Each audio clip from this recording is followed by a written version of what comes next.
Nobody else noticed. Nobody else even looked twice. But Coda did. The German shepherd froze mid-step on the concrete, every muscle under his coat pulled tight like drawn wire. Morning in Clearwater, Colorado, carried on without a worry. A barista pushed the cafe door wide, letting the smell of fresh coffee drift across Main Street.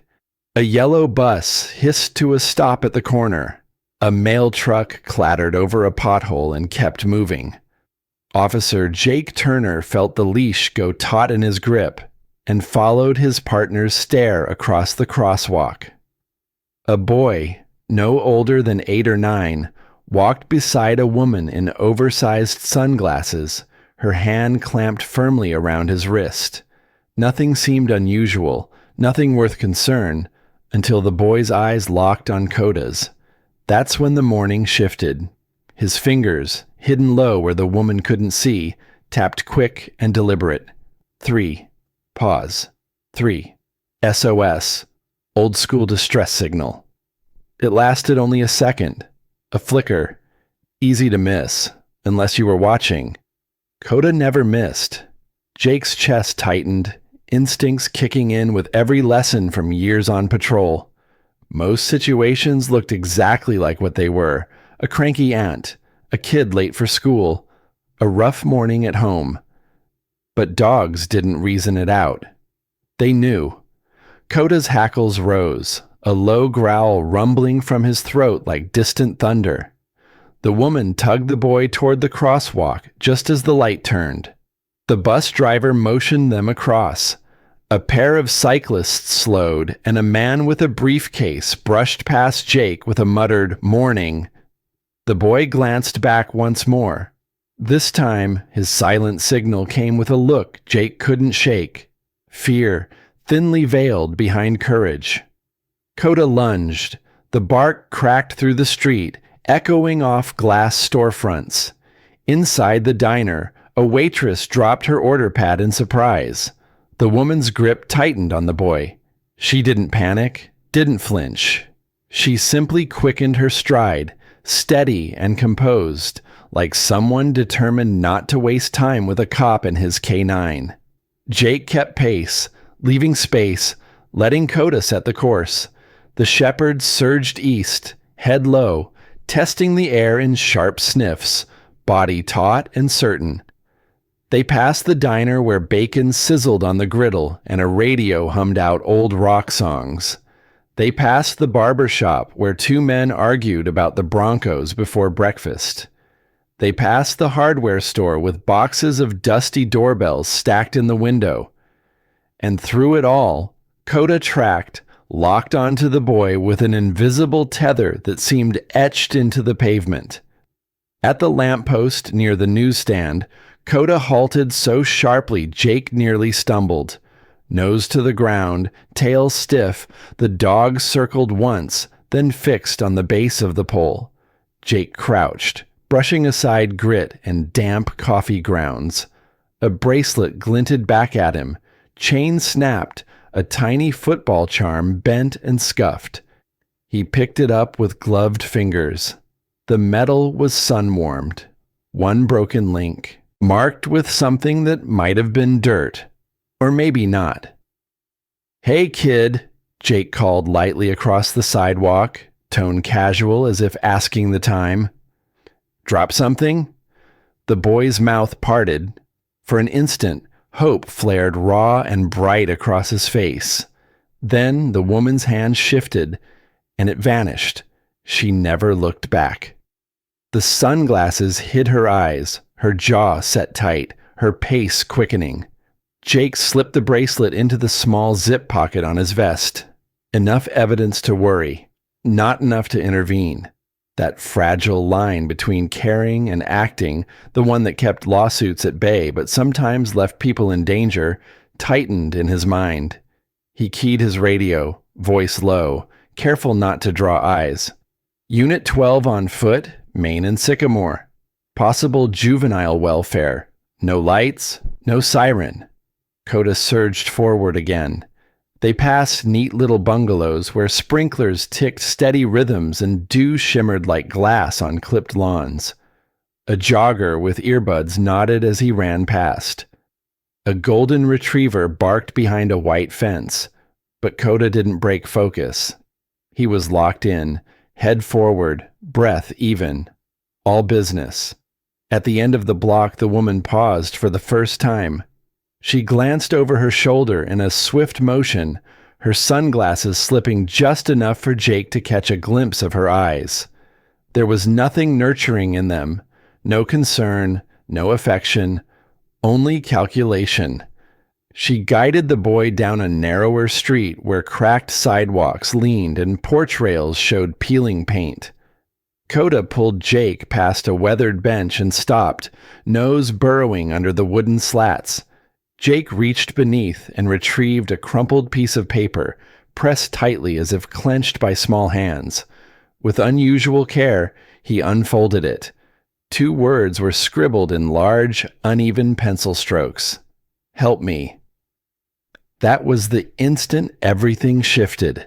Not because children don't sometimes write dramatic notes, but because of Coda's reaction. A low, deep sound he rarely made, as though something within him recognized its gravity. Jake slipped the note beside the bracelet he carried. His heart moved from suspicion to certainty, and once that line is crossed, there's no turning back. They continued past an auto shop where a mechanic, smudged with grease, lifted his head briefly before returning to an engine. Behind a grocery store, cool air from the loading dock swept over them, fans humming steadily. The woman led them toward the outskirts of town, stopping at a squat, aging apartment building marked by rusted mailboxes and fresh graffiti. One window was patched with aluminum foil, another had broken blinds hanging like missing teeth. At the entrance, Coda halted and let out a short breath, ears alert. He looked at Jake, then the door, then back again, a wordless exchange built on countless mornings spent together. Jake exhaled slowly, steadying himself. Before stepping inside, a thought cut through. Moments like these are why people believe animals can alter the course of events. The door creaked open under Jake's shoulder. The hallway smelled of worn carpet and charred toast. Fluorescent bulbs buzzed, some too bright, others barely alive. Coda moved low and deliberate, every paw step measured as though reading the ground. He passed one door without a glance, another with a sniff that didn't hold his attention. Midway down, he froze so suddenly his nails clicked against the floor. The ridge of fur along his spine rose. A faint sound drifted through the corridor, so soft Jake might have missed it if Coda hadn't turned his head toward it. A muffled sob, the kind someone hides in a sleeve. At the far end, the woman slid a key into a lock. She turned her head and spotted Jake and Coda framed in the hall like a photograph. For the first time since Main Street, emotion broke across her face, brief surprise that hardened into something colder. The key jammed midway, then clicked as she forced it the rest of the way. She pushed the door open with her hip, trying to pull the boy in with her, but Coda moved, planting himself firmly between them and the doorway. His body angled forward, chest high, claiming the threshold without advancing further than needed. His teeth stayed hidden. They didn't need to show. Everything about his stance carried a universal message. You will not pass.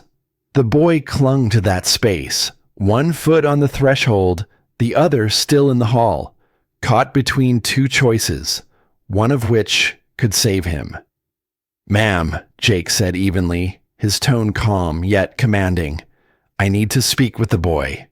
"He's my nephew," she answered quickly, her voice coated in practiced sweetness.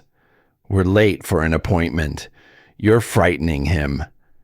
But the boy's eyes betrayed a different truth. They were the eyes of a child who had weighed the danger of reaching out and chosen to take the risk anyway. He looked at Coda not as a pet, but as a way out.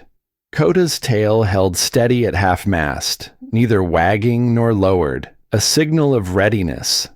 Forward if he needed to confront, back if the boy simply needed space. Then another sound seeped into the hall. Not the groan of the building, not a television, but a small voice, thin, fragile, asking a question that went unanswered. Coda turned his head toward the sound, then back to the boy. With deliberate care, he stepped closer until his shoulder touched the boy's leg. It was a simple gesture, but it carried the weight of promise. "Stay with me," Jake said. He shifted his stance, positioning himself so the woman couldn't close the door without brushing past him. His hands stayed where she could see them, his voice steady, but edged with authority. "I'm asking you to leave the door open. We'll sort this out in a moment. I know the law." She removed her sunglasses, and without them, her eyes looked colder. "You don't have a warrant." "I have a welfare concern," he answered, "and my canine tells me something here isn't right." Her lips thinned, a muscle flickered in her jaw. She weighed whatever was behind her against what stood before her. One officer, a dog, and the possibility that backup was already on its way. She tried on a smile that didn't touch her eyes. "Come back when you've got paperwork." Or, Jake said, feeling Coda tense at his side, "we deal with this now." The boy decided for them. He edged a step back toward Coda, toward the open hallway, toward the light. The woman's hand shot out, quick as a snake, but the dog was quicker. Coda barked, not for noise, but with a command that filled the space. The woman froze, her hands hanging midair. Even people who believe they're in control understand what a trained protection dog means when it lays down a line. The air went heavy. A faucet dripped somewhere in the apartment. A neighbor coughed through thin walls. Outside, a school bus hissed and rolled away. But here, in this narrow passage, everything stopped. Coda's stare never left the woman. The boy's eyes never left Coda. "Here's how this is going to go," Jake said quietly, soft enough not to spook the boy, clear enough that the woman knew it wasn't a request. "You're going to step into the hallway. The door stays open. Then we talk." For the first time that morning, her confidence faltered. The kid saw it too, saw a sliver of daylight, and moved 1 inch closer to the shepherd. His fingers curled into Coda's thick coat like a climber testing a rope. The dog absorbed it without flinching, steady as stone. From deeper inside the apartment, a faint voice rose again, barely more than a whisper. Coda's ear twitched. Jake caught it too. The quiet clue that had started back on Main Street had now grown into something far heavier, something that demanded a choice. What waited behind that door would shape the rest of the day. Jake tightened his grip on the leash, feeling the raw power at the other end, and gave a single nod. "Easy, boy." It wasn't restraint. It was permission. Coda moved forward, his earlier bark still hanging in the air like a wall of sound. The woman froze again, her hand half raised. The boy clung to the shepherd's shoulder, his knuckles white, as if that connection was the only solid ground left. The hallway held its breath. Dust floated in broken light. Somewhere a baby cried. A television droned out morning headlines. But in this slice of space, there was only the boy, the woman, the officer, and the dog. Jake stood his ground, calm but unyielding. His weapon stayed holstered, but his hand hovered near his belt, a quiet reminder this wasn't a routine call. "Step out," he said again, voice low and controlled. the kind that doesn't need volume to command. His gaze flicked toward the boy. "You okay, buddy?" The boy's mouth opened, but no sound came. He shut it again, lips pressed tight, like someone taught not to speak. That silence told Jake everything. Kids who are safe don't freeze like that. Kids who are safe don't flag down strangers for help. The woman's jaw locked. Her restless eyes darted, searching for an exit. She tugged the boy's arm again, but this time Coda shifted, planting his chest in her way. No growl, no teeth. Just presence. Enough. "Ma'am," Jake said evenly, "we both know this isn't what you want it to look like. Don't make it worse." She tried another smile, brittle and weak, the kind people wear in courtrooms. "You've got it wrong. He's family. Just shy, that's all." Coda barked once, sharp as a gavel. The boy flinched but didn't move to her. His wide eyes stayed locked on Jake, as if weighing whether the officer would trust the dog's instincts. Then it came again, that faint sound from inside the apartment. And this time, Jake knew it wasn't the plumbing. It wasn't the television. The sound was too real. Thin, muffled, and trembling with the effort of holding back tears. Coda's ears shot forward, his body angling toward the door as his nostrils flared. A low, urgent whine escaped his throat. Jake felt his own pulse hammer in his neck. One child's voice, then another. At least two, maybe more. His thumb brushed the edge of his radio. He thought about calling it in. By protocol, he should. But every second wasted meant another child left scared and waiting on the other side of that door. The woman caught the shift in his expression.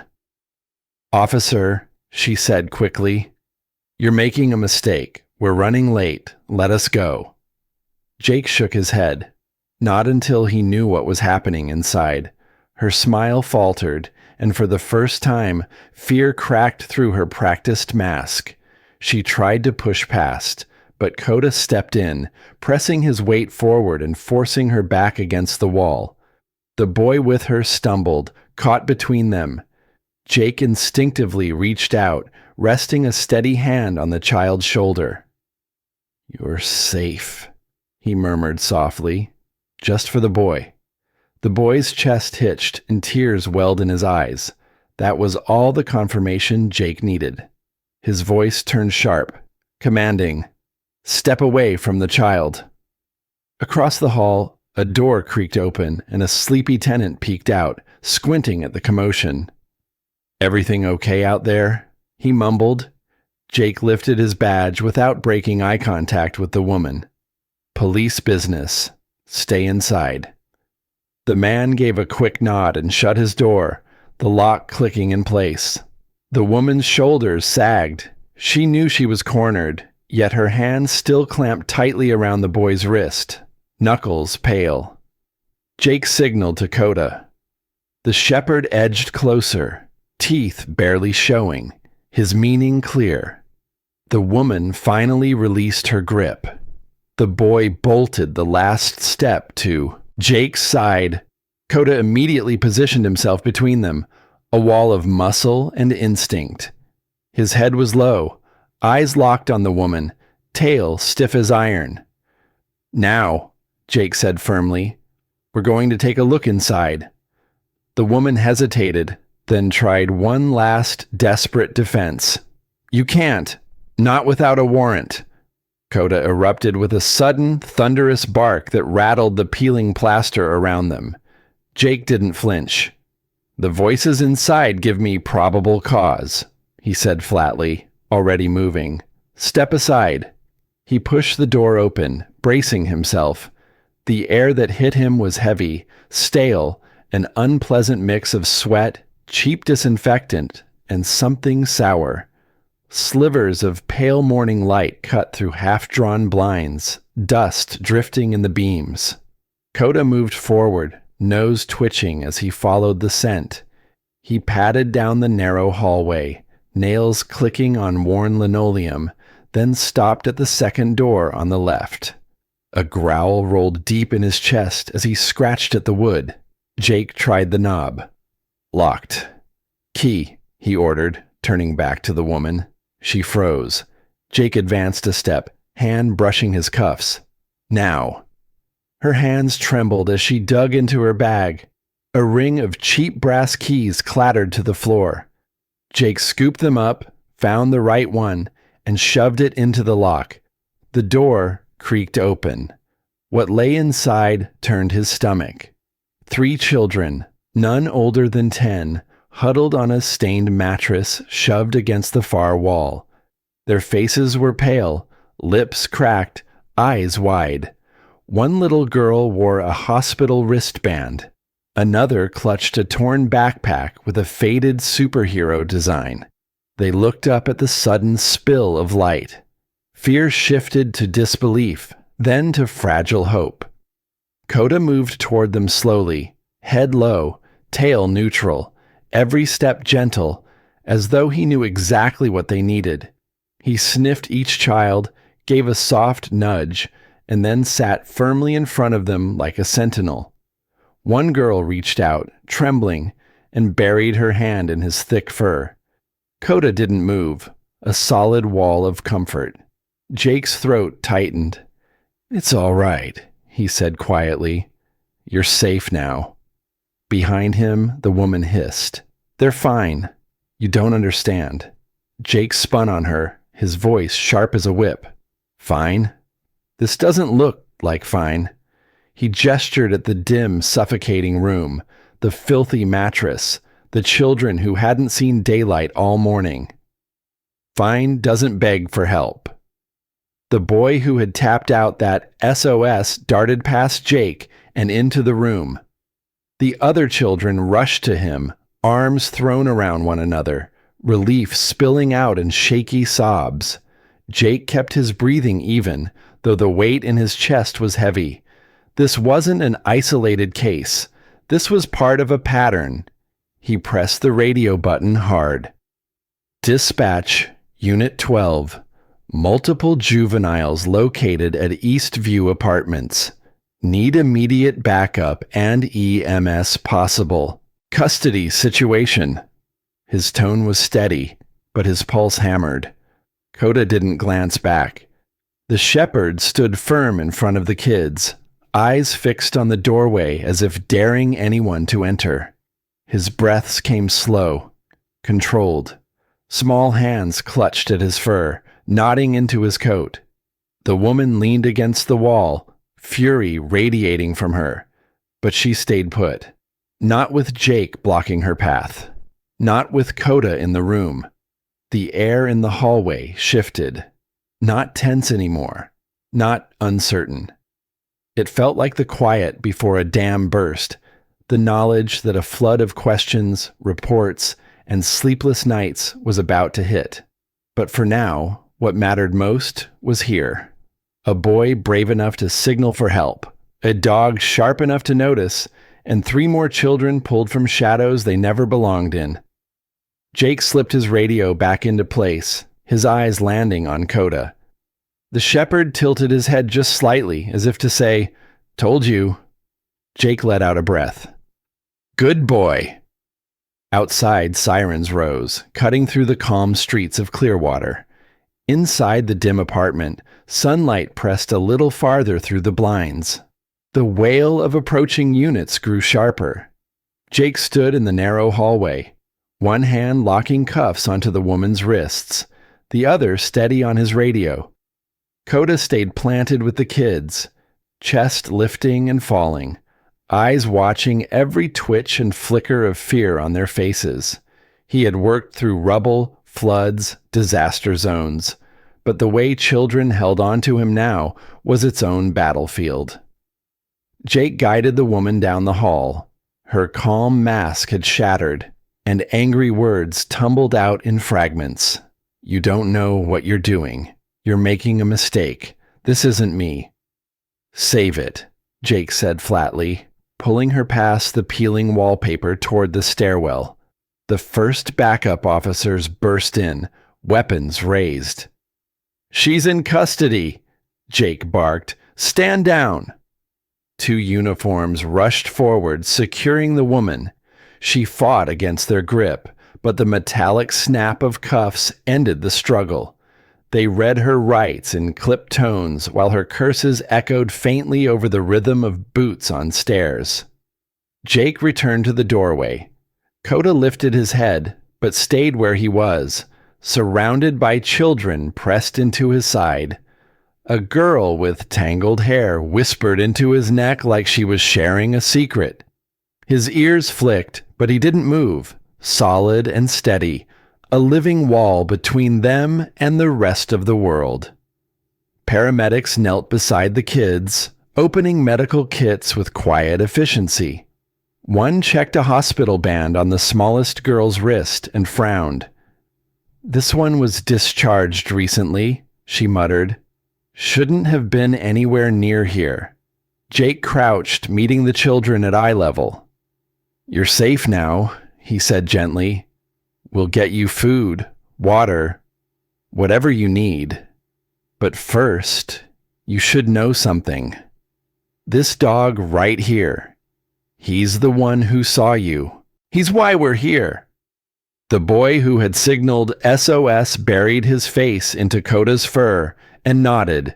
No words, just a gesture. But it was enough. More than enough. By the time the children were wrapped in blankets and guided toward the waiting ambulances, the hallway was crowded with uniforms. Detectives in plain clothes filtered in, snapping photos, sealing evidence bags.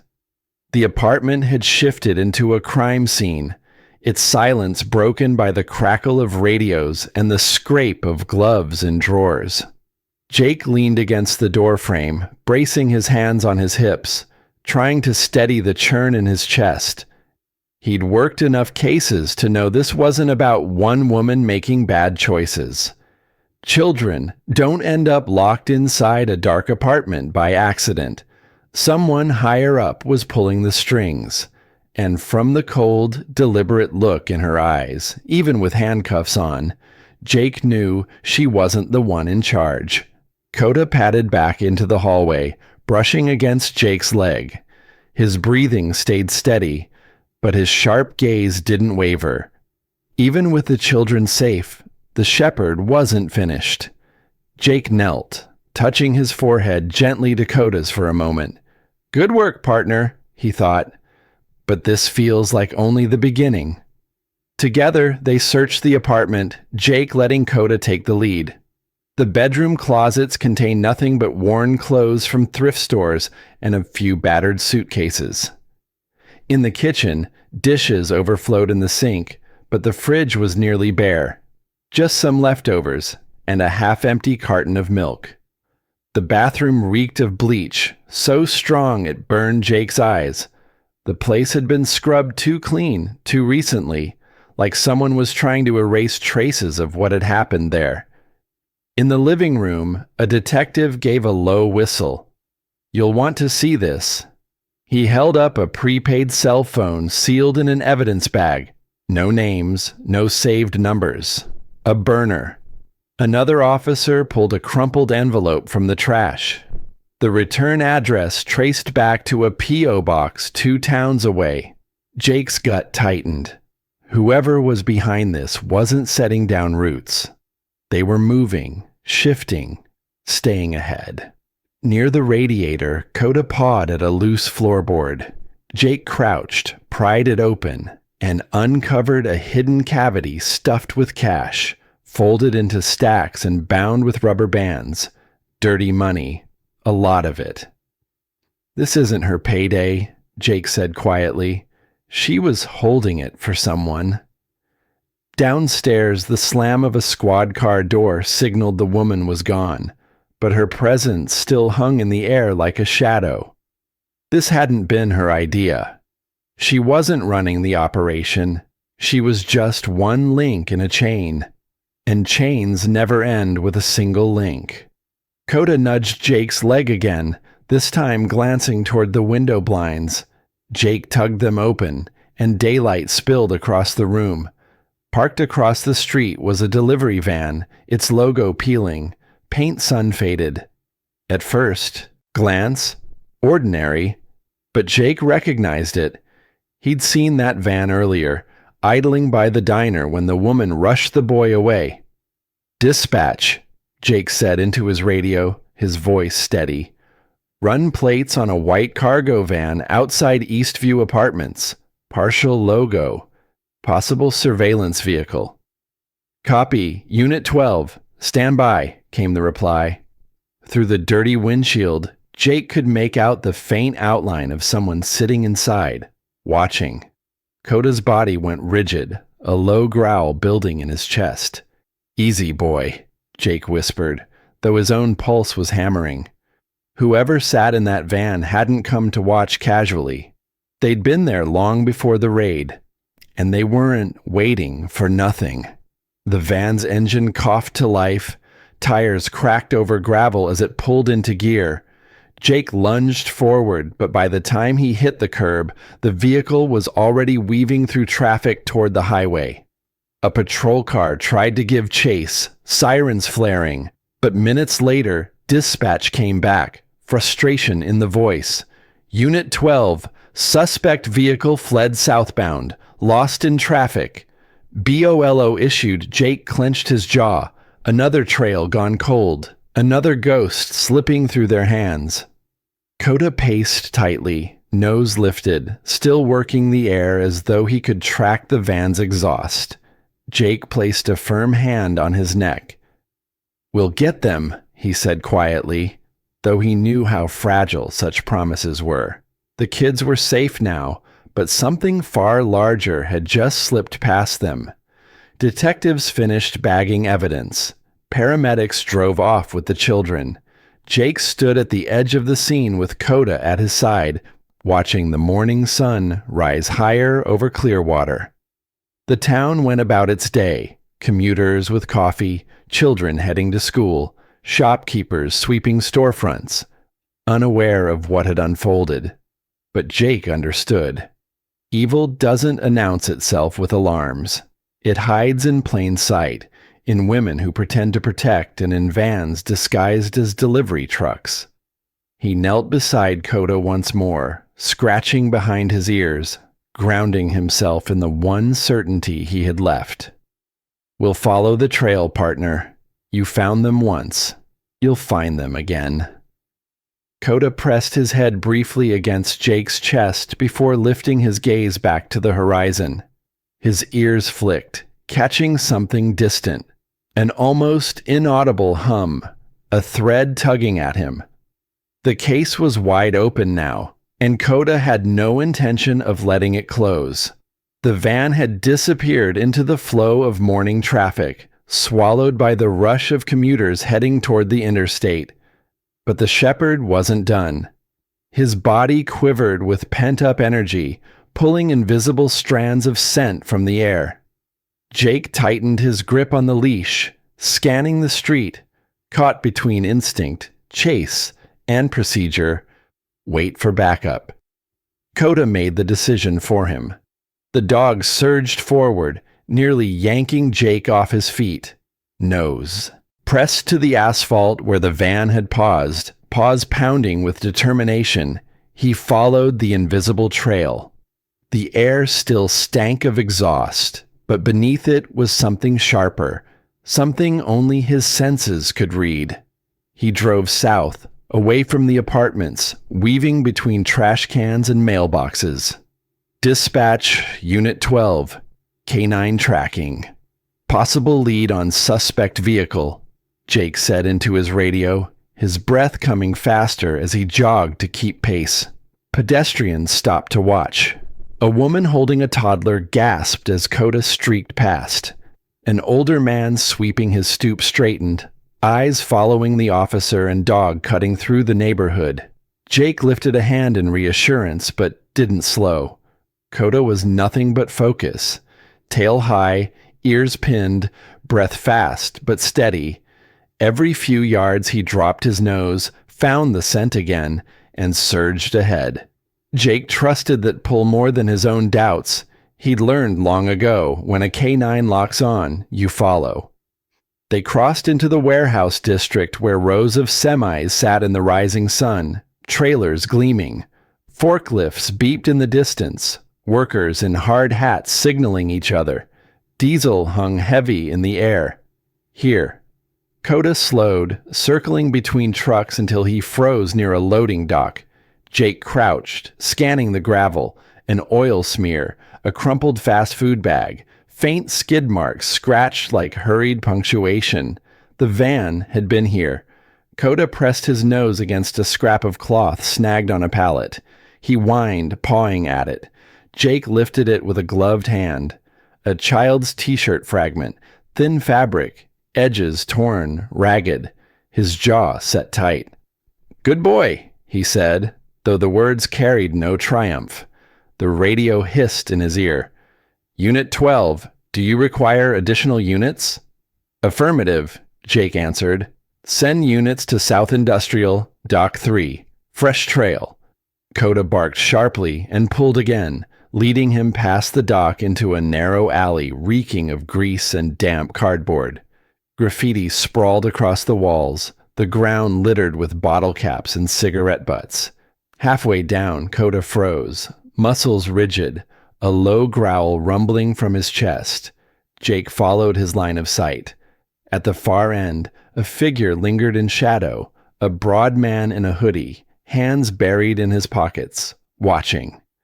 "Police!" Jake called, voice echoing off brick. "Show me your hands!" The man didn't move, his face hidden, but the weight of his stare was unmistakable. Then, suddenly, he bolted. "Go!" Jake shouted. Coda launched like a spring, muscles firing as his paws tore at the pavement. Jake sprinted behind, boots pounding, lungs burning, every thought narrowed to the chase. The suspect tore out of the alley into an open lot, weaving through stacks of wooden pallets. Coda closed fast, his bark ripping the air like thunder. The man glanced back, panic flashing in his eyes. His foot caught the edge of a pallet. He stumbled. That was all Coda needed. The shepherd lunged, teeth clamping onto the sleeve of the hoodie. With a powerful twist, he dragged the man to the ground. The suspect hit the gravel hard, arms flailing. "Stay down!"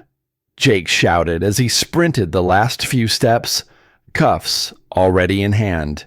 The suspect kicked and twisted, but Coda held firm, his teeth sunk in just deep enough to control without causing lasting harm.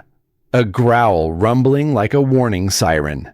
Jake dropped a knee into the man's back, forced his arms behind him, and locked the cuffs tight. The struggle drained out quickly, replaced by ragged breathing and angry curses. Jake gave Coda the release command. The shepherd obeyed at once, retreating a step to sit, chest heaving, eyes never leaving the suspect. "Who are you?" Jake demanded, hauling the man to his feet. The hood slipped back, revealing a weathered face, mid-40s maybe, stubble along his jaw, a scar cutting across one cheek. His eyes darted everywhere but at Jake. "You've got the wrong guy," he spat. "Save it," Jake snapped. A quick frisk turned up a burner phone, identical to the one found earlier in the apartment. The knot in Jake's chest tightened. Same network, same players. Backup units screeched into the lot, red and blue lights washing over the walls.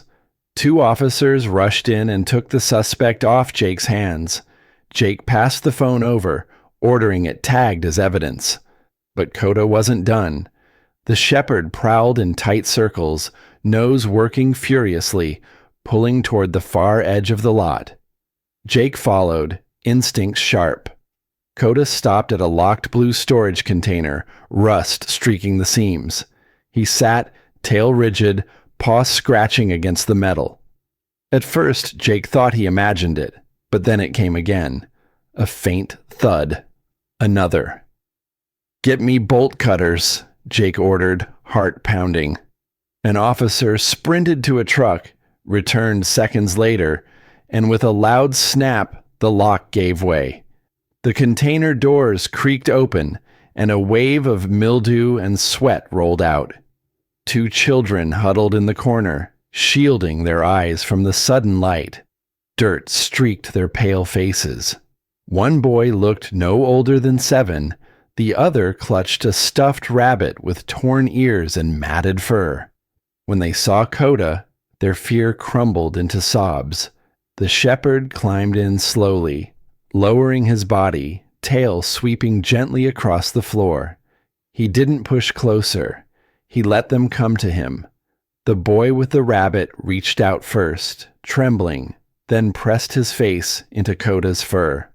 The other followed, clinging to him like he was the only safe thing in the world. Jake's throat tightened. "It's okay," he murmured, his voice unsteady. "You're safe now. We've got you." Paramedics arrived. Blankets were wrapped around small shoulders, water bottles pressed into tiny hands. The kids were lifted out carefully, one refusing to let go of Coda's neck until the very last moment. Jake's chest ached at the sight. The man in the hoodie was shoved into a squad car, his curses muffled by the slam of the door. But Jake knew this wasn't the end. The look in that man's eyes hadn't been desperation. It was loyalty. Loyalty to someone higher up, someone still out there. When the lot finally cleared, the last ambulance disappearing into traffic with sirens fading, Jake stayed. The air smelled of hot metal and exhaust, the kind that clung to your clothes long after a call was over. Coda sat at his side, tongue lolling, chest still rising heavy with exertion, but his ears stayed alert, eyes fixed on the road even as the sirens vanished. "You saved them," Jake said quietly, ruffling the shepherd's fur. Coda leaned into his hand for a moment, then turned back toward the empty rows of trailers, as if reminding him the hunt wasn't finished. Detective Mark Ellison approached, notepad tucked under one arm. He was lean, his face carved with years of chasing leads that slipped into shadows. "The guy you hauled in," Ellison said, nodding toward the squad car that had just pulled away.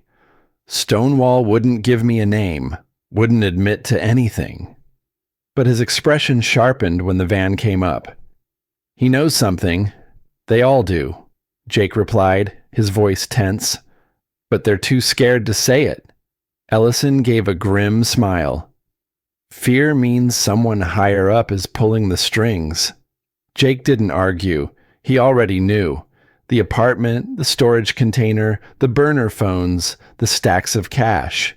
It all pointed to an operation. This wasn't a random grab and go. It was a network, and they'd only managed to snag a minor piece. Suddenly, Coda sprang up, muscles coiled, letting out a single bark. His nose dropped to the asphalt, nostrils flaring as he circled twice, then angled toward the street corner. Jake followed his gaze. A man in a baseball cap stood at a payphone, pretending to dial, but his stiff shoulders and watchful tilt gave him away. "Ellison," Jake muttered, "we're being watched." The man realized he'd been made and bolted. "Go!" Jake barked, unclipping Coda's lead. The shepherd exploded forward, weaving through trailers with unerring focus. Jake sprinted after, lungs burning, boots pounding against the pavement. The man darted into a side street cluttered with dumpsters, vaulted a fence, but Coda launched after him, teeth snagging the cuff of his jeans and yanking him down hard. Jake closed the gap, cuffing him before he could recover. "Clearwater, PD!" he snapped, dragging him upright. "Want to tell me why you were watching our scene?" The man spat at the ground. "Just making a call," he sneered, though his trembling hands gave him away.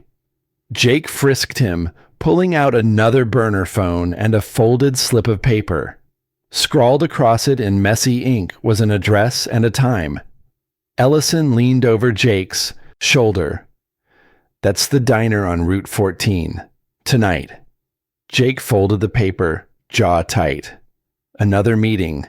The suspect twisted, but Coda's low growl froze him in place. They shoved him into a patrol car and sent him off for booking, but Jake's mind lingered on that slip of paper. A time, a place, either a setup or their first real chance to dig deeper.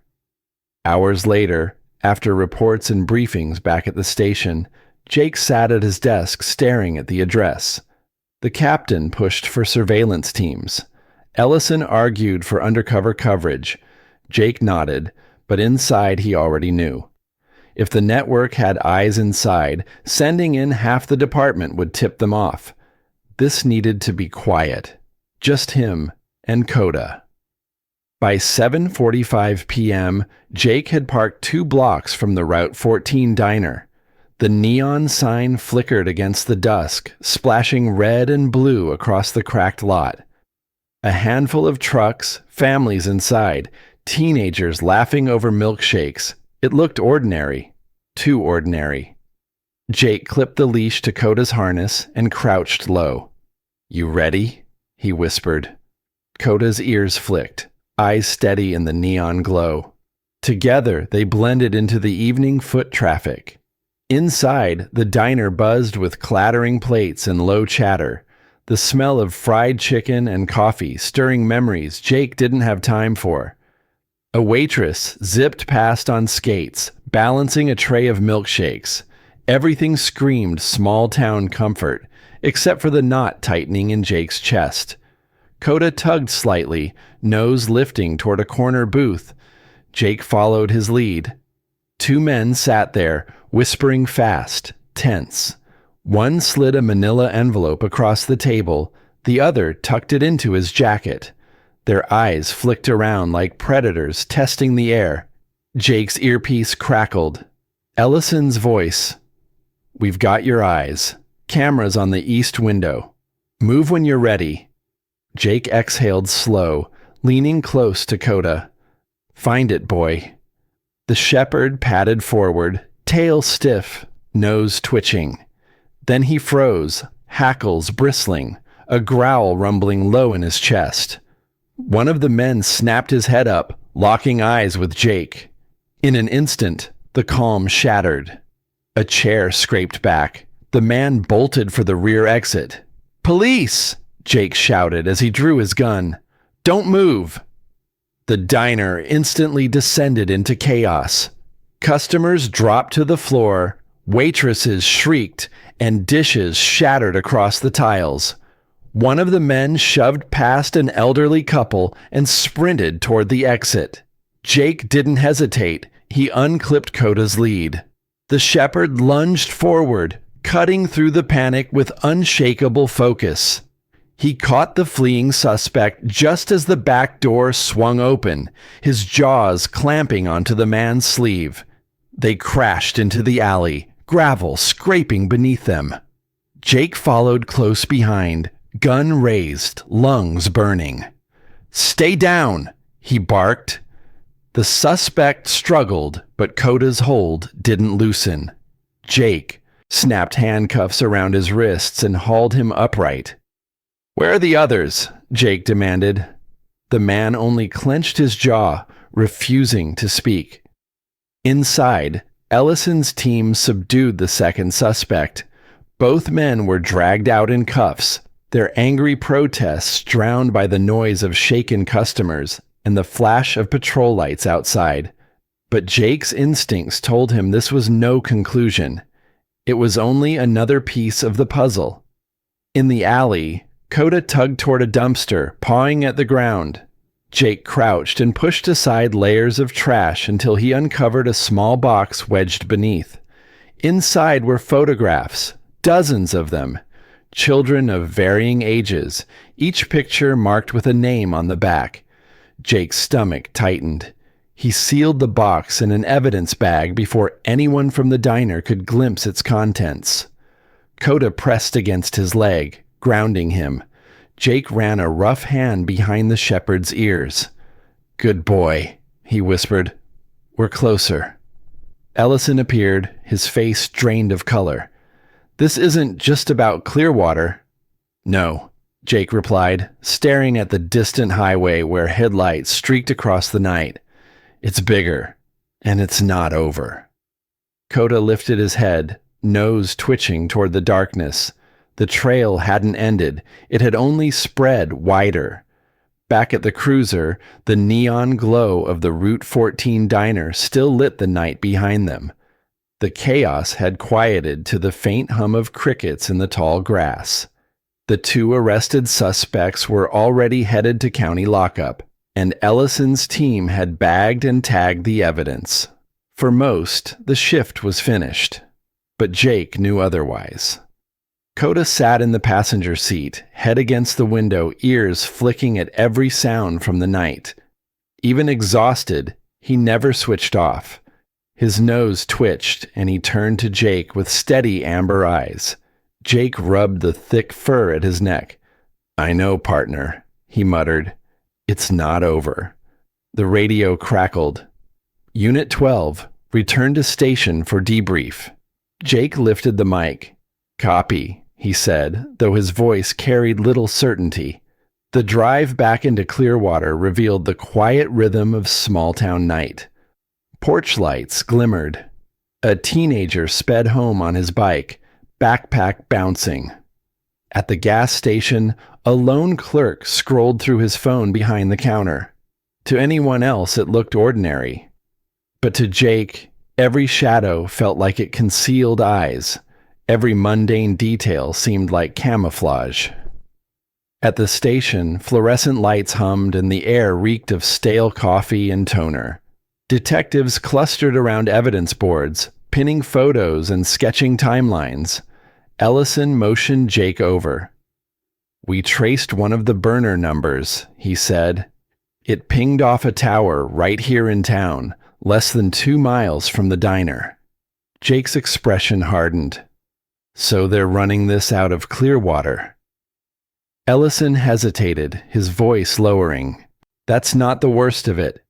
The signal came from a phone registered to a city employee, someone who works across the hall."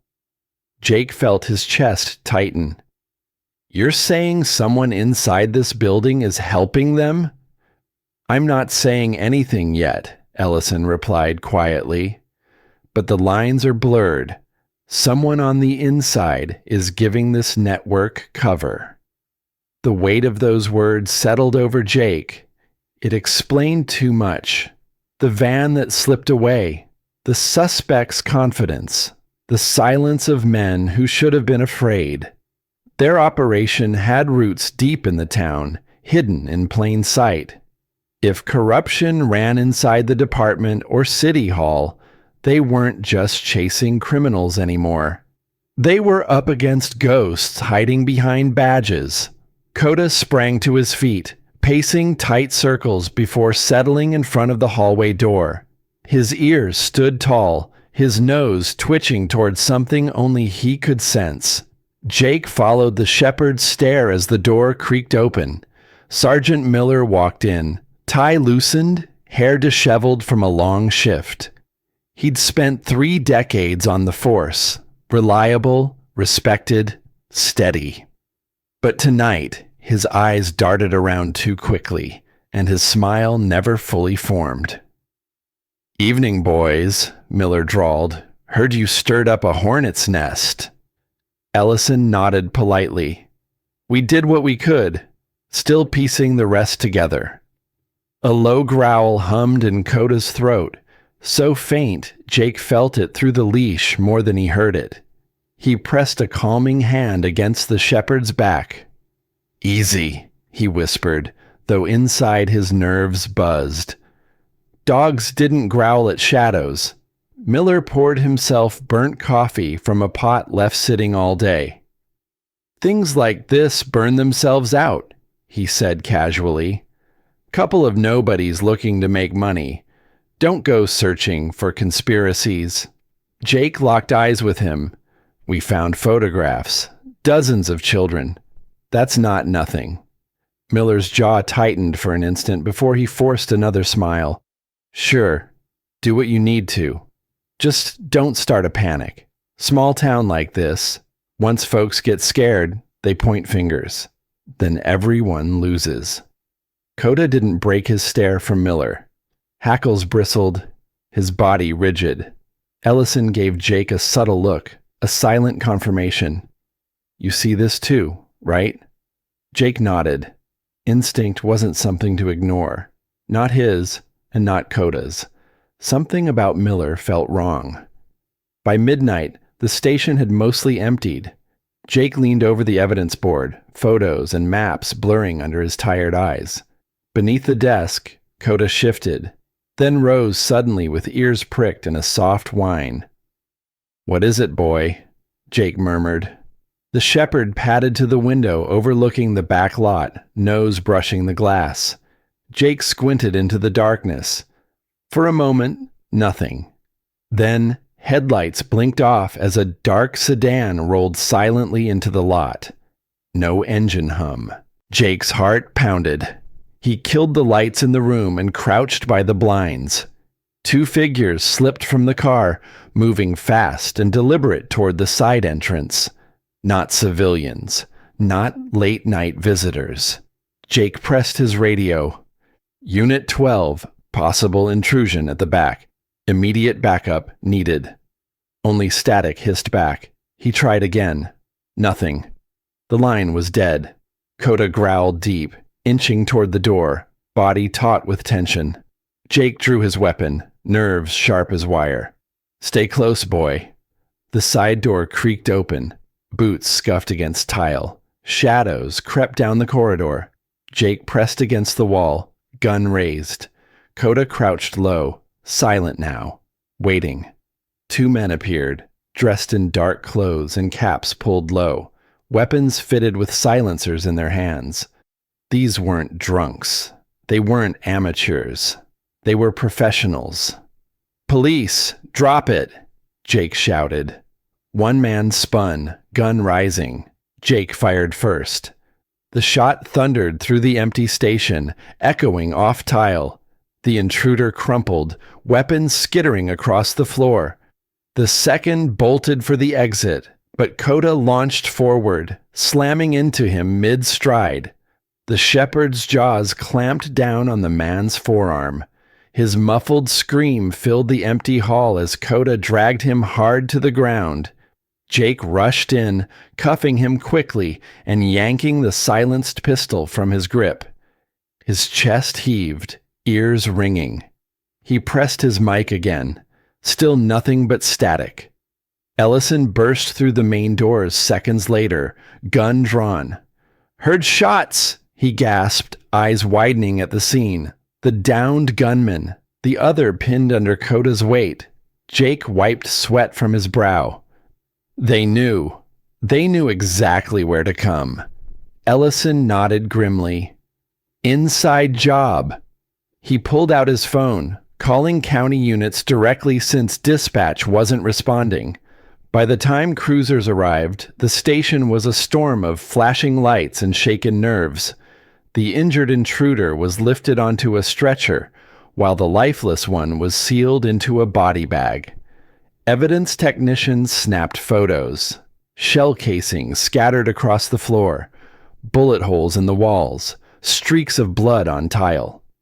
Jake leaned against the wall, the surge of adrenaline slowly draining away. He reached down, scratching the shepherd's head. "Saved me again," he murmured. Ellison walked up, worry etched deep into his face. If they had the nerve to hit a police station, they're not afraid of us. Someone's feeding them inside information. Jake's jaw tightened. He looked down at Coda, who still stared into the hallway as if expecting more. "Then we flush them out," Jake said quietly. "Every last one." Coda gave a steady huff, certain and unshaken. Clearwater's night had grown darker than anyone wanted to admit. But in that darkness, the dog's amber eyes burned like signals of what was still to come. The hunt was far from finished when dawn crept over the town. The station still carried the sharp tang of gunpowder mixed with bleach. 2 intruders were down. County investigators filled the halls. Detectives whispered about betrayal. Jake hadn't closed his eyes once. Coda only dozed briefly at his feet, ears twitching at every footstep and hushed voice that echoed through the corridors. At his desk, Jake sat with a paper cup of coffee growing cold in his hand. Ellison stood at the evidence board, pinning up a new map. Red lines connected towns and dates until the whole thing looked like a tightening web circling around Clearwater. "They're using our town as the hub," Ellison muttered. "We always thought the highways were the veins. Turns out Clearwater's the heart." Jake rubbed at his temples. Someone had opened the door for the enemy. He was sure of it. Before he could say it out loud, the radio crackled to life on his desk. "Unit 12, we've got movement at the old mill."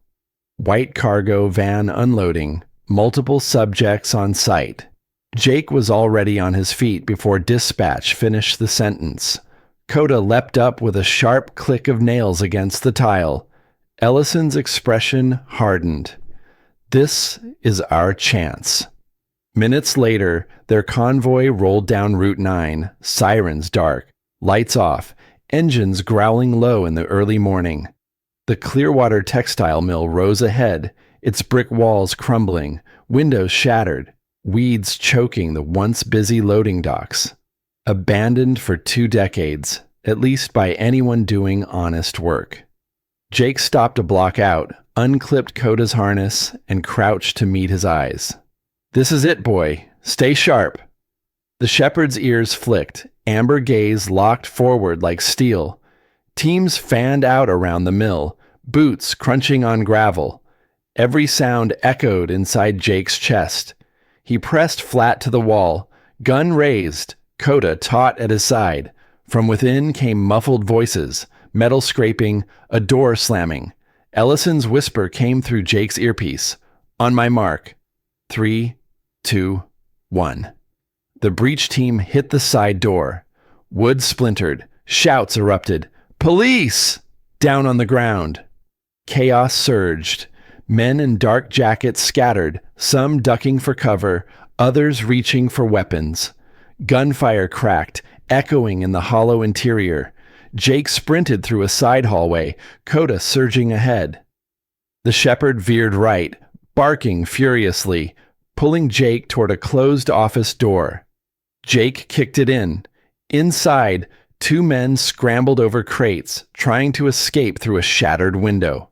Coda launched, teeth locking onto one man's leg, dragging him down hard. Jake slammed into the other, driving him to the floor and snapping cuffs around his wrists. The air reeked of gunpowder. Radios squawked. Officers called out positions. A flashbang detonated in the far corner, searing white light across the room. Coda stayed latched until Jake commanded him back. "Clear!" an officer shouted. But Jake knew it wasn't. Not yet. Coda led deeper into the mill, weaving past rusted machines and broken boards, nose working furiously. He stopped at a heavy steel door near the basement stairs, pawing hard. From behind it came a muffled sound, high-pitched, trembling. A child's voice. Jake's stomach knotted. He called for bolt cutters, and 2 officers hurried over. With a sharp snap, the padlock gave way. Jake pulled the door wide, and the beam of light spilled inside. Huddled in the darkness were 5 children.